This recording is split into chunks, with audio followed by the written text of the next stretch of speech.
The cork popped like a gunshot in the quiet kitchen.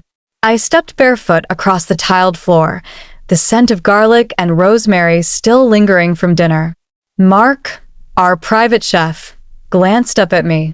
His eyes were wide for just a moment, like a man caught doing something he should not be doing.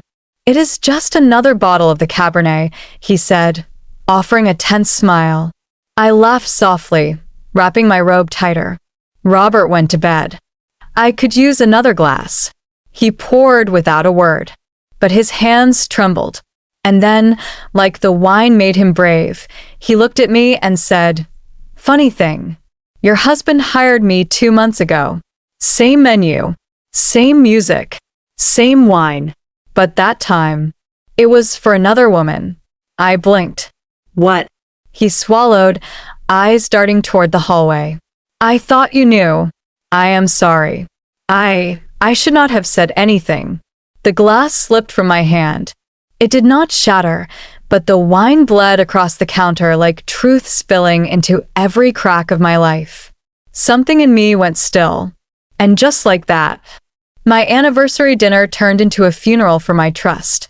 Hey, before I continue, let me say a big thank you to all our new and returning viewers. If you are enjoying stories like this, please subscribe to the channel. It is your support that fuels us to keep going. And if you are new here, welcome. I cannot wait for you to hit that subscribe button. Make sure to leave your thoughts in the comments, because I read every single one. Alright, now let me take you back into my story. My name is Stephanie. I am 38 years old, and I live in Idaho. I have been married to Robert for 12 years. He is 42, a respected real estate agent, and the kind of man who smiles with his teeth but hides with his eyes. We have no children, a choice we both agreed on. Or so I thought. That weekend was supposed to be perfect. Robert surprised me with a private chef, Mark, for our anniversary. Mark was polite, professional, and very focused on his craft. Dinner was exquisite. A 5-course experience with wine pairings, soft jazz, candlelight. Robert was charming, loving. He even toasted to 12 more years of forever. I believed every word, until that midnight wine. Mark's confession hit like a wrecking ball. I excused myself calmly, told him thank you, and went upstairs with my heart screaming beneath my skin. I watched Robert sleep, peacefully, like he did not build a life on top of mine, with someone else. I waited until morning. We were sitting on the deck, sipping coffee when I asked, "Did you hire Mark before this?"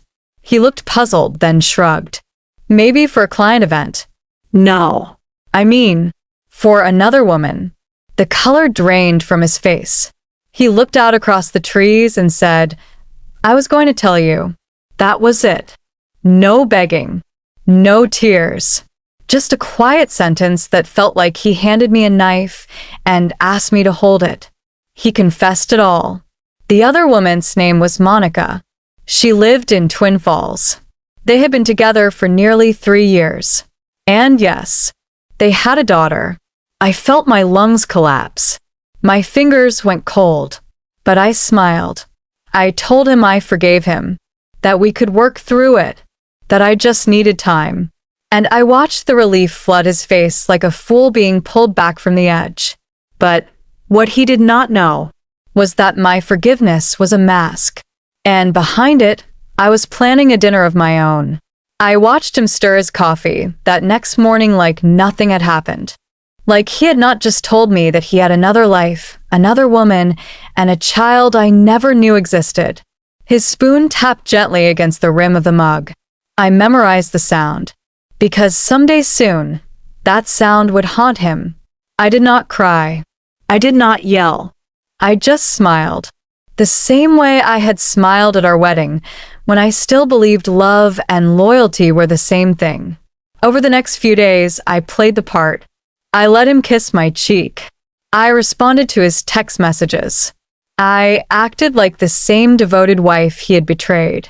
But inside, I was building something, not a plan for reconciliation, but for reckoning. And Mark, the private chef who had accidentally shattered my illusion, He became my silent ally. I messaged him a week later, told him I wanted to hire him again for a bigger dinner this time. He hesitated, said he did not want to be involved in any drama. But then I told him everything, not just about Robert's betrayal, but about what I wanted to do next. I want to cook the truth and serve it hot, I told him. Mark paused, then replied, tell me when and where. A week later, I created a group message. I invited Robert's brother and his wife. I told them it was a family appreciation dinner. I told Robert it was my way of showing him how much I valued his honesty and our chance to rebuild. I watched his shoulders drop. I watched the relief pour out of him. Then I took the biggest risk of all. I sent a message to Monica. Not through Robert. I found her myself. I tracked down her business profile. She ran a boutique skincare store in Twin Falls. Her picture was there, smiling and soft. I stared at her photo for 5 minutes before typing. Hi Monica, you do not know me, but I know who you are. I would like to invite you and your daughter to dinner. I think it is time we all sat at the same table. She responded an hour later, confused, cautious. I answered every question she asked. I told her who I was. I told her what I had just learned. I told her what Robert said. She went quiet for 2 days. Then she sent me a single line. We will come. The night of the dinner arrived faster than I expected. My hands shook as I laid out the silverware. Mark arrived early. He brought wine just like before. He gave me a look that asked one last time, are you sure? I nodded. The first guests to arrive were Robert's family. Laughter, hugs, casual chatter. Robert looked so proud, so pleased with himself. He wrapped his arm around my waist like I belonged to him.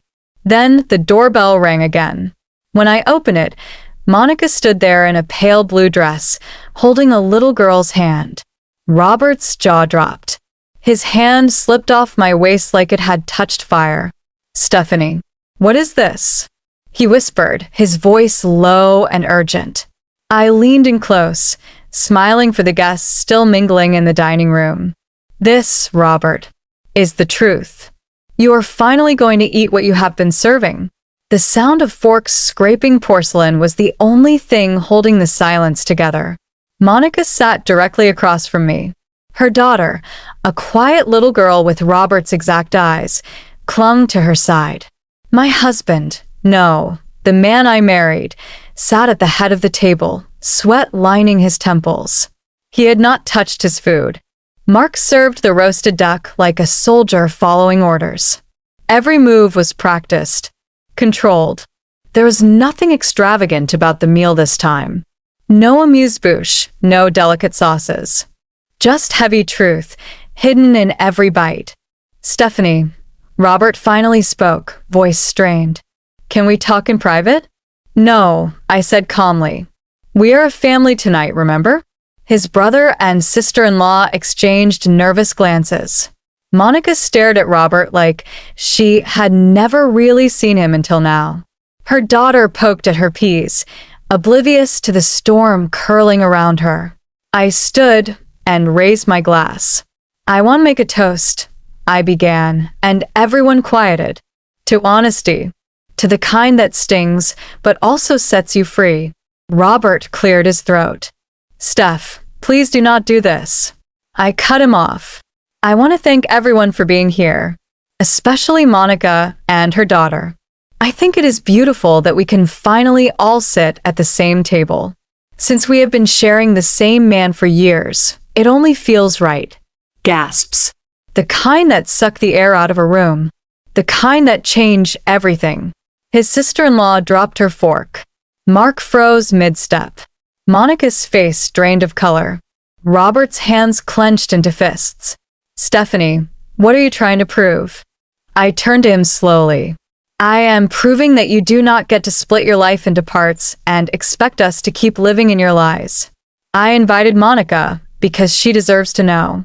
I invited your family because they should know too. Monica stood suddenly. You told me she knew. You told me you were separated. Robert looked like a cornered animal. I was going to end things. I just needed time. Time? I snapped. You had years. I faced Monica. He proposed to me again last month, bought me a new ring, promised we would renew our vows in the fall. Her mouth trembled. Robert rose to his feet. Stephanie, stop. You do not know what you are doing. Yes, I said. I do. I turned to his family. I loved him. I believed in him. I built a life with a man who was never really mine.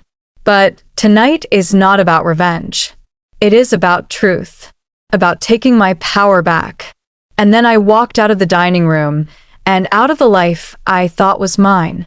The next morning, I packed a suitcase and left for Boise. I stayed with an old friend. The silence of her guest room felt heavier than any argument. But it was honest. It was mine. Mark sent me a message 2 days later. I do not know what kind of woman could do what you did with that much grace. But I am glad I met her. I smiled for the first time in days. I do not know if Robert ever apologized. I do not care. Because when you live in someone else's version of love for too long, you start to forget your own reflection. But now I remember. And that is the truth I serve myself every single day. Thank you so much for listening to my story.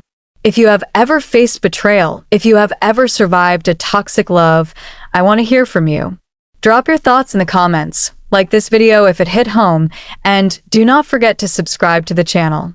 Your support means the world, and it keeps stories like mine alive. Until next time, take care and choose truth.